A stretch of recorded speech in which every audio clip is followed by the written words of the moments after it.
Sesungguhnya orang-orang yang menyukai tersebarnya perbuatan dosa yang telah dilakukan oleh seorang hamba, dia merasa senang perbuatan dosa itu dilakukan oleh saudaranya, dia gembar-gemborkan, dia sebarkan, oh dia adalah seorang pezina, dia adalah seorang pemabuk, dia adalah seorang penjudi, bahkan kita meremehkan orang tersebut. ولا تكونوا كالذين نسوا الله فأنساهم أنفسهم أولئك هم الفاسقون. بسم الله الرحمن الرحيم. السلام عليكم ورحمة الله وبركاته. إن الحمد لله نحمده ونستعينه ونستغفره ونعوذ بالله من شرور أنفسنا وسيئات أعمالنا من يهده الله فلا مضل له ومن يضلل فلا هادي له أشهد أن لا إله إلا الله وحده لا شريك له وأشهد أن محمدا عبده ورسوله لا نبي بعده نصلي ونسلم على حبيبنا مصطفى محمد صلى الله عليه وسلم وعلى آله وأصحابه ومن تبعهم بإحسان إلى يوم القيامة وبعد. إخوة الإيمان هداني الله وإياك فإني أوصيكم وإياي بتقوى الله عز وجل فقد فاز المتقون حيث قال الله تعالى في القرآن العزيز يا أيها الناس اتقوا ربكم الذي خلقكم من نفس واحدة وخلق منها زوجها وبث منهما رجالا كثيرا ونساء واتقوا الله الذي تساءلون به والأرحام إن الله كان عليكم رقيبا. وقال أيضا وتزودوا فإن خير الزاد التقوى واتقون يا أولي الألباب. Saudaraku seiman yang semoga Allah Subhanahu wa taala muliakan, rahimani wa rahimakumullah, hadani Allah iyyak.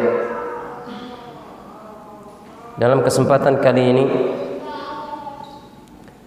saya ingin membawakan satu risalah yang berjudul Akulah sang pendosa yang hendak kembali kepada Allah Subhanahu wa taala.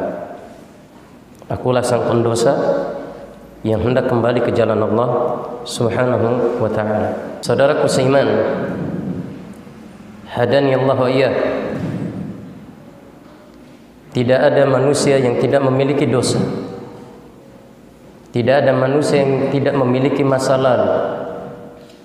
Tidak ada manusia yang dalam kehidupannya dia tidak memiliki kekhilafan dan kesalahan. Setiap kita pasti dihadapkan dengan satu persoalan yang bernama ujian hidup. Entah kita dihadapkan dengan maksiat sehingga kita jatuh ke dalam dosa tersebut, entah kita dihadapkan dengan satu kefasikan dari perbuatan-perbuatan dosa yang besar sehingga kita masuk ke dalam dosa-dosa tersebut. Dan bahkan kita perlu tahu bersama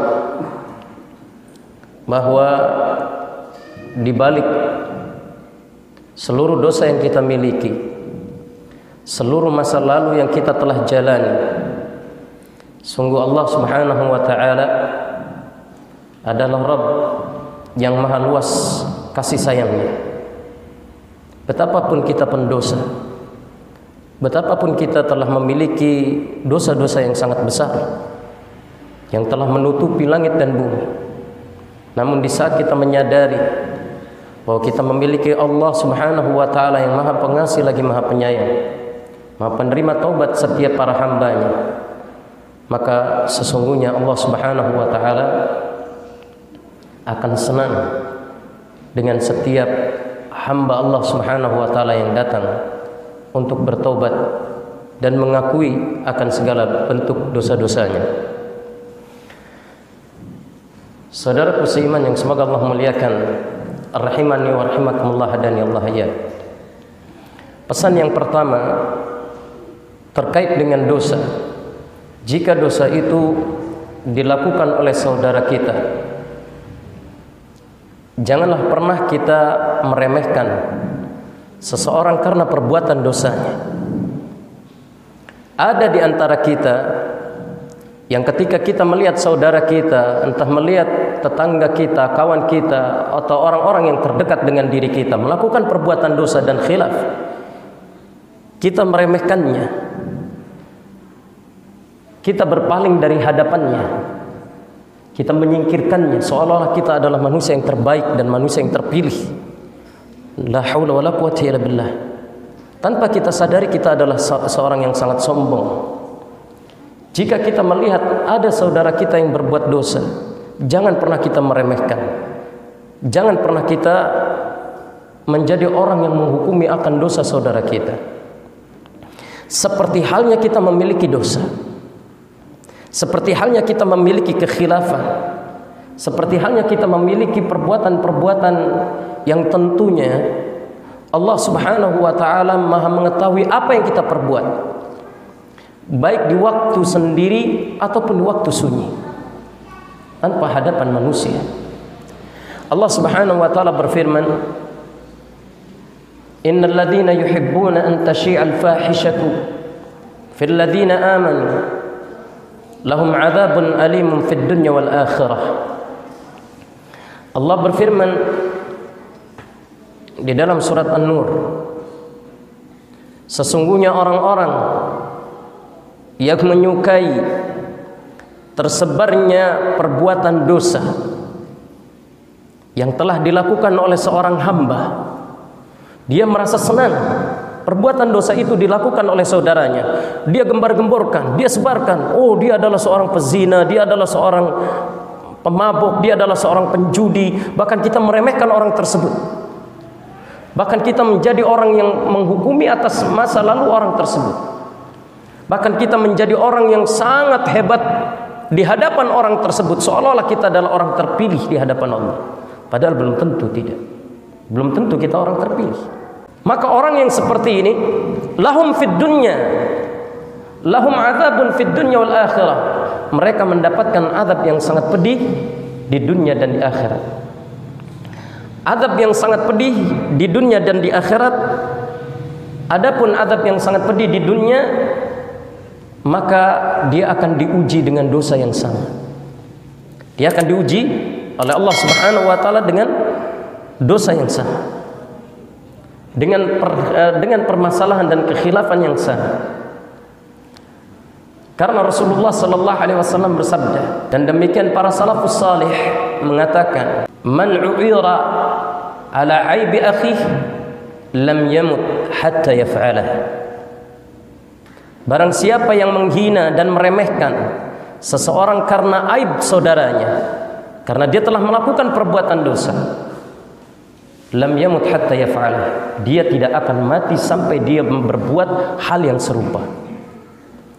Jangan sampai kita telah mengaji, jangan sampai kita telah menjadi orang yang dekat dengan Al-Quran dan Sunnah, menjadi orang yang menghukumi orang lain atas dosa-dosanya, sementara Allah wasi'at kulla syai'ir rahmah.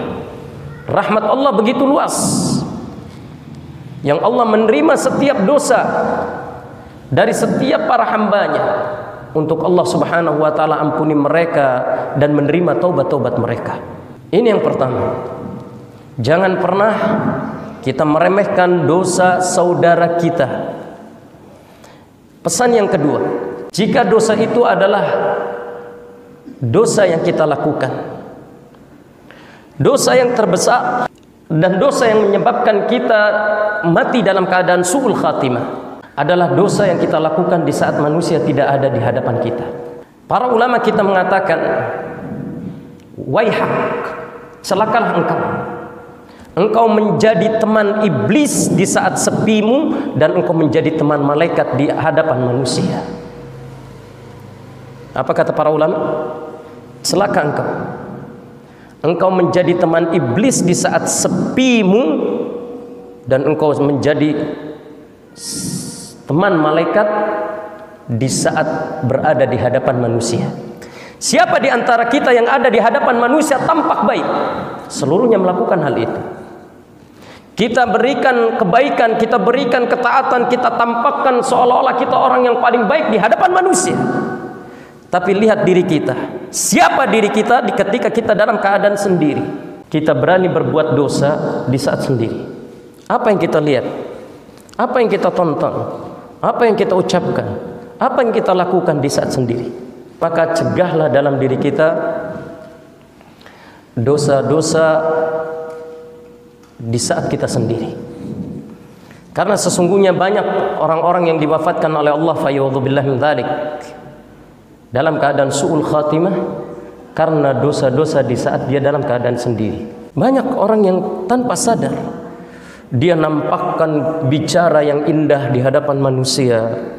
Dia tampakkan tutur kata yang begitu indah di hadapan manusia. Dia tampakkan seolah-olah orang yang paling bertakwa di hadapan manusia. Mungkin. Tapi kita tidak pernah tahu siapa dia. Siapa dia di saat dia sendiri.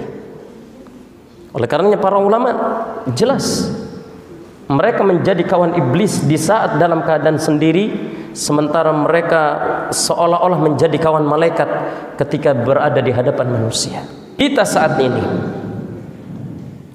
punya banyak dosa, namun kita berharap kita masuk surga. Kita saat ini punya banyak dosa, namun kita berharap dengan impian kita masuk surga.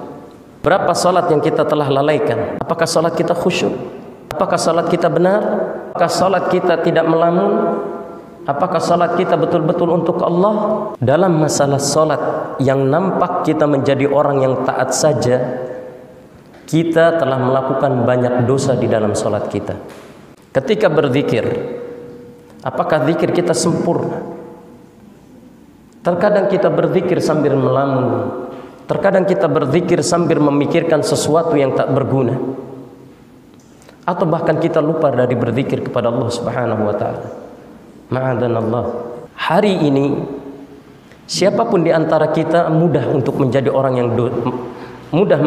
yang berbuat dosa besar.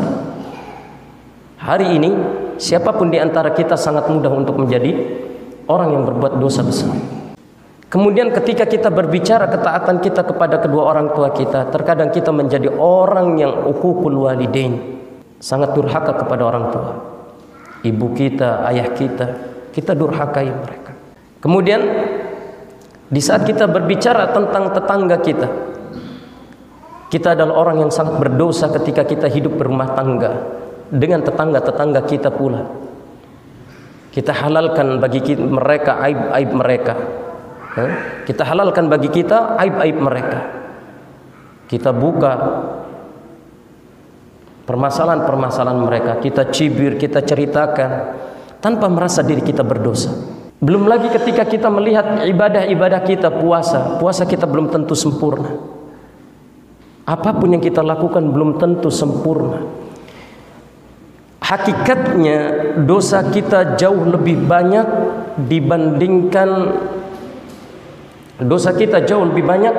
dibandingkan ketaatan-ketaatan kita. Sementara kita berharap surga. Sementara taubat kita hanya taubat biasa. Sementara kita merasa diri kita paling baik. Sementara diri kita merasa bahwa kita adalah orang yang sempurna. Sementara diri kita adalah orang yang pengen dilihat setiap ucapan dan perkataannya. Sementara kita adalah orang yang merasa diri kita lebih unggul daripada saudara-saudara kita. Semua kita lakukan dari perbuatan dosa, tanpa kita sadari kita lupa akan tobat kepada Allah Subhanahu wa taala. Oleh karenanya, jangan pernah di balik dosa yang telah kita lakukan kita menjadi orang yang merasa diri kita paling baik. Ya akhi, catat dalam hidup kita, berapa banyak kita bercengkerama dengan Al-Quran, berapa lama, dan berapa lama kita bercengkerama dengan selain Al-Quran. Waktu yang sedikit. Kita untuk taat kepada Allah hanya menyediakan waktu yang sangat sedikit. Kita untuk menjadi orang yang terbaik, kita luangkan waktu yang sedikit. Sementara kita tidak pernah menyadari diri kita adalah seorang yang penuh dengan perbuatan dosa. Sementara kita tidak pernah menyadari bahwa kita adalah makhluk yang penuh dengan kekurangan. Sementara kita adalah orang yang senantiasa meremehkan siapapun yang ada di hadapan kita dari mereka orang-orang yang berbuat dosa. Silakan kita lihat. Yang pertama, ketika kita bangun tidur, apakah kita membaca doa? Bangun tidur, belum tentu kita membaca doa. Satu kelalaian yang sudah dicatat oleh Allah keburukan kita. Setelah bangun tidur, apakah kita melakukan apa yang disunnahkan oleh Rasulullah sallallahu alaihi wasallam dan dianjurkan? Mencuci tangan, kemudian melakukan sunnah-sunnah yang lain. Ternyata tidak. Kita lalai ternyata. Setelah kita berada di waktu subuh, apakah kita dalam keadaan salat dengan baik? Terkadang tidak. Ada di antara sebagian kaum muslimin salat dalam keadaan mengantuk, salat dalam keadaan lalai, dia lupa akan salatnya. La haula wala quwwata illa billah. Kemudian setelah salat subuh, apakah dia tamatkan, sempurnakan zikir pagi dan kemudian membaca sebagian daripada Al-Quran? Ternyata lewat waktu begitu saja. Bahkan ada sebagian di antara mereka tertidur kembali. Masuk di waktu pagi hari, dia bekerja. Apakah karena Allah? Apakah karena benar-benar keluar untuk menjaga diri mereka dari meminta-minta? Ia lakukan semuanya karena Allah? Belum tentu. Dia pun berdosa. Bahkan dia begitu semangat untuk urusan dunia, sementara untuk urusan akhirat dia tidak semangat. Ini pun dosa. Belum lagi perkataan kita dipenuhi dengan kebohongan dan dusta. Belum lagi kita dipenuhi dengan pandangan-pandangan yang dilarang oleh Allah Subhanahu wa taala. Belum lagi kita dipenuhi dengan urusan-urusan yang melalaikan dari urusan-urusan akhirat kita. Subhanallah. Ternyata hidup kita tak ubahnya dunia dan dunia. Sementara orang-orang yang beriman, ia hanya berharap akhirat dan dunia ini hanyalah tempat singgah yang sementara. Ini pesan yang kedua. Pesan yang ketiga, ketahuilah bahwa kasih sayang Allah itu begitu luas. Walau kita adalah orang yang pendosa, walau diri kita adalah orang yang banyak berbuat dosa, entah kita diwafatkan oleh Allah dalam keadaan husnul khatimah ataukah dalam keadaan su'ul khatimah. Semoga Allah mewafatkan kita dalam keadaan husnul khatimah. Bahkan dalam usia kita yang hampir mendekati masa senja sekalipun, tak beranjak pikiran kita dan hati kita untuk beristiqamah. Tak beranjak hati kita untuk tetap di jalan Allah Subhanahu wa ta'ala. Terkadang kita tergoyahkan dengan urusan dunia sehingga melalaikan hakikat akhirat kita. Terkadang kita harus hanyut dengan urusan-urusan dunia yang kemudian kita berdosa kembali. Oleh karenanya kita perlu tahu bahwa rahmat Allah yang begitu luas menyapa setiap para hamba yang hendak datang kepada Allah Subhanahu wa taala dengan dosa-dosanya kemudian dia bertaubat. Maka ketahuilah wahai para hamba Allah, hendaknya kita senantiasa kembali ke jalan Allah Subhanahu wa taala sebelum kematian itu datang menyapa diri kita. Ketahuilah wahai para hamba Allah, tidak ada manusia yang tidak berdosa. Tidak ada manusia yang tidak memiliki kekhilafan. Tidak ada manusia yang tidak memiliki masa lalu yang penuh dengan dosa dan perbuatan-perbuatan yang munkar. Namun di saat itu semuanya kita meresapi, saat kita semuanya mendatangi Allah Subhanahu wa taala dalam keadaan kita meminta ampunan, dalam keadaan kita berlindung diri kepada Allah Subhanahu wa taala dari sekian banyak keburukan yang kita miliki, fa insyaallah taala Allah Subhanahu wa taala Maha penerima taubat seorang hamba. Maha penerima taubat seorang hamba. Allah berfirman, Rabbana wasi'at kulla syai'in rahmah wa ilma. Ya Rabb kami, rahmat dan ilmu Engkau meliputi segala sesuatu. Ini dalil bahwa kasih sayang Allah begitu luas. Kasih sayang Allah begitu luas. Pernahkah kita berpikir, di saat kita dalam keadaan berbuat dosa, kita dicabut nyawa kita oleh Allah Subhanahu wa ta'ala?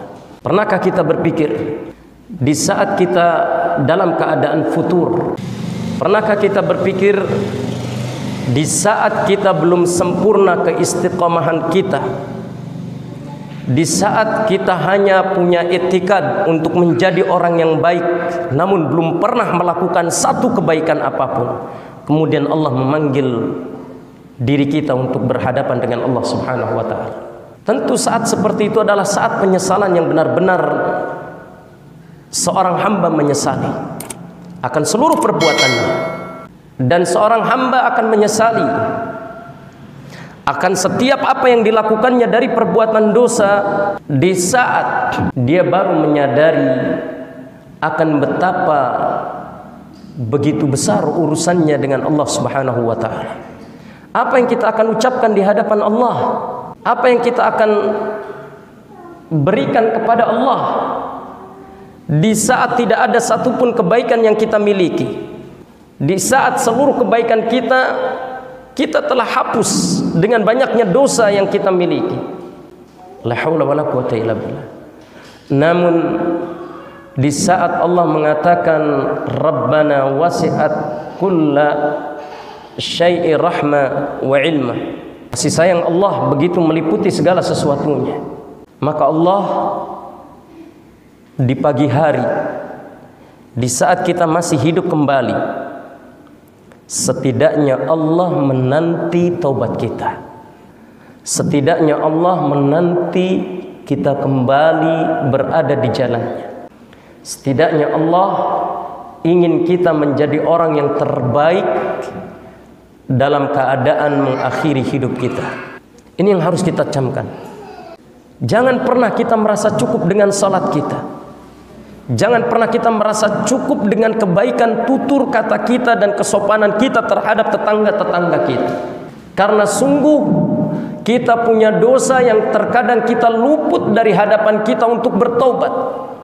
Oleh karenanya Rasulullah SAW mengajarkan kita doa. Sebuah doa agar kita diampuni oleh Allah Subhanahu wa ta'ala dari setiap dosa yang kita luput bertobat. Allahumma ighfir li dhanbi kullah, diqqahu wa jillah, wa awwalahu wa akhirah, wa alaniyatahu wa sirrah. Doa ini dibaca setiap sujud oleh Rasulullah SAW. Hadis ini diriwayatkan oleh Imam Muslim. Allahumma ighfir li dhanbi kullah, diqqahu wa jillah, wa awwalahu wa akhirah, wa alaniyatahu wa sirrah. Kenapa Rasulullah berdoa seperti ini? Karena setiap diri kita ada dosa-dosa di masa lalu yang kita tak ingat. Ada dosa-dosa di saat masa itu telah berlalu lama yang kita luput, yang belum bertobat, dan belum pernah kita mengucapkan kata tobat tentang dosa-dosa itu. Maka di saat kita senantiasa membaca doa ini di waktu sujud kita, dan ini termasuk doa sujud, hadis ini diriwayatkan oleh Imam Muslim, maka seluruh dosa-dosa kita berguguran. Maka dari itu jangan pernah kita merasa diri kita paling baik. Jangan pernah kita merasa diri kita paling hebat.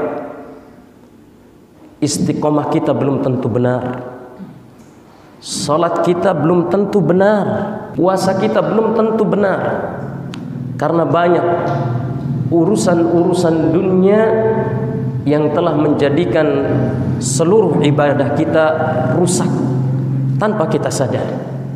Namun Allah masih memberikan kasih sayangnya kepada diri kita.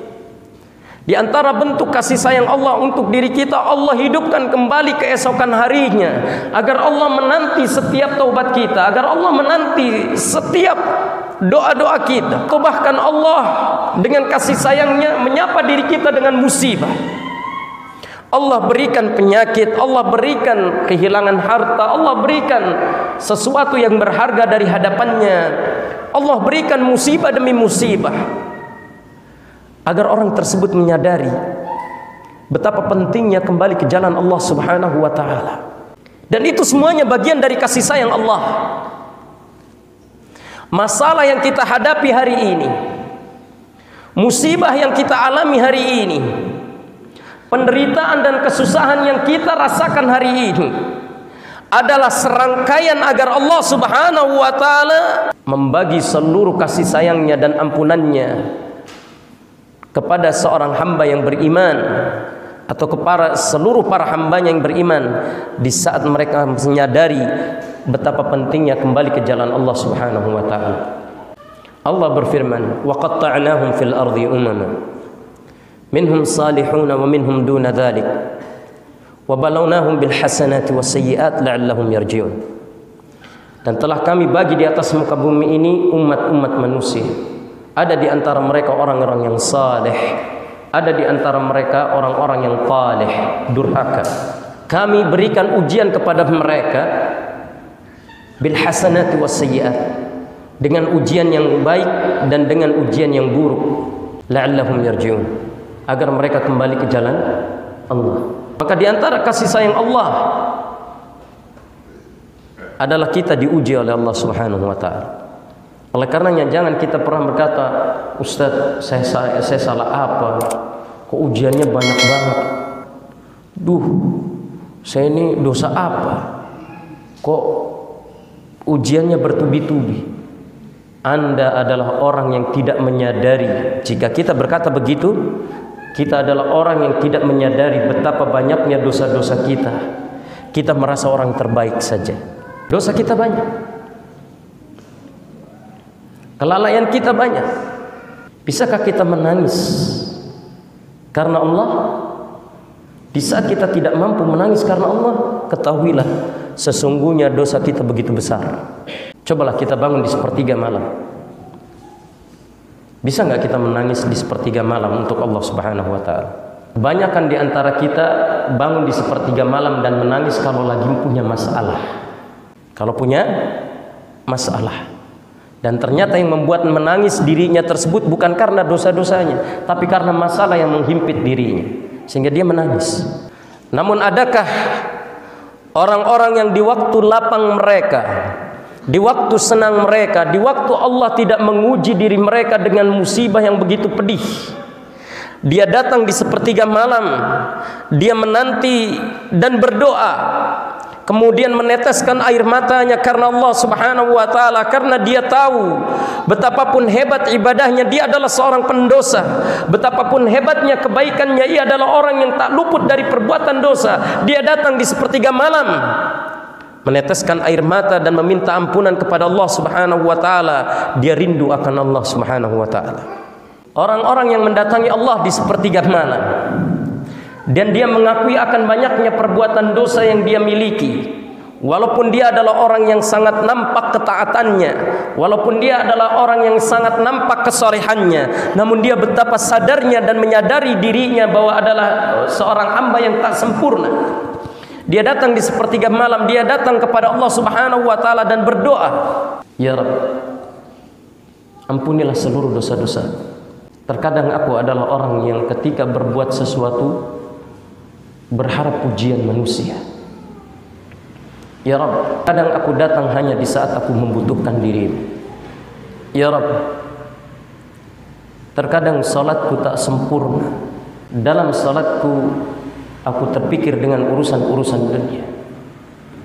Dalam puasaku aku terpikir bagaimana aku mendapatkan sandang dan pangan yang cukup di waktu hari raya.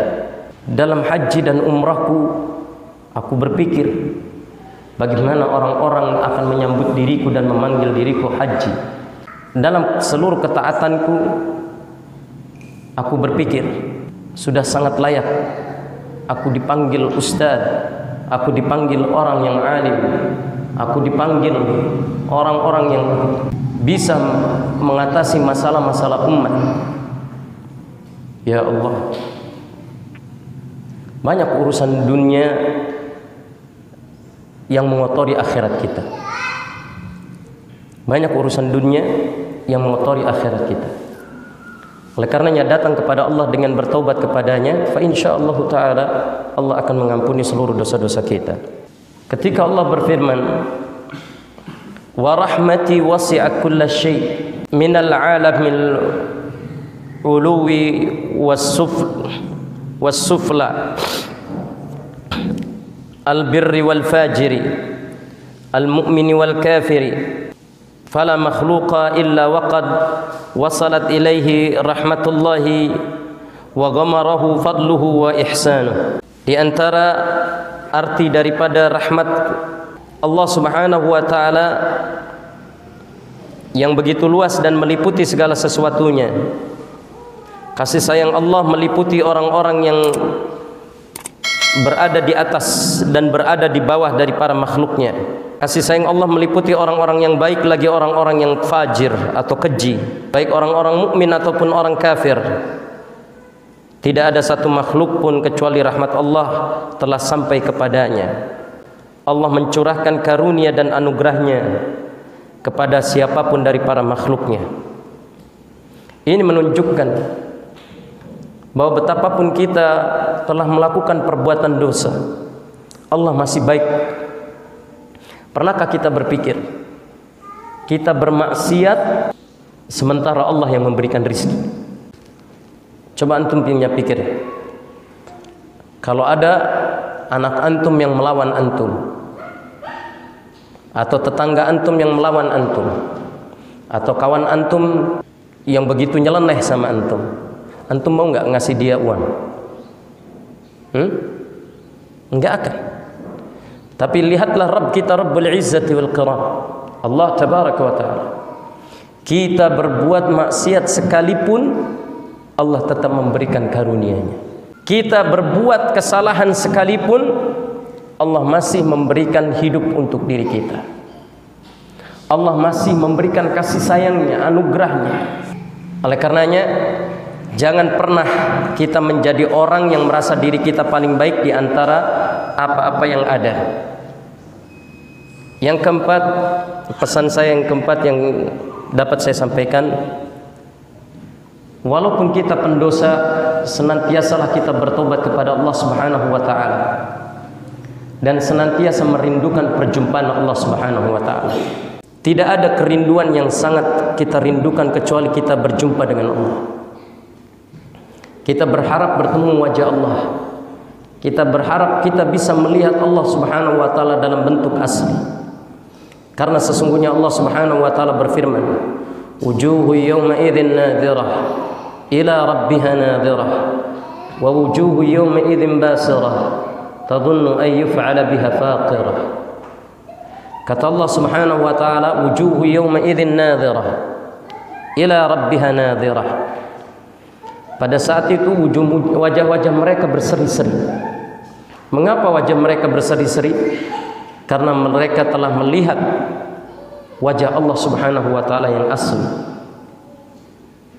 Wajah Allah Subhanahu wa taala yang sebenarnya.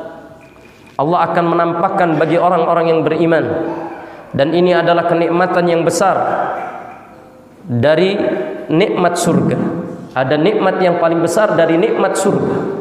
Kalau surga itu nikmat terbesar, maka ada yang paling besar dari nikmat surga, yaitu berjumpa dengan Allah Subhanahu wa taala dalam keadaan Allah memperlihatkan dirinya tanpa ada penghalang sedikit pun.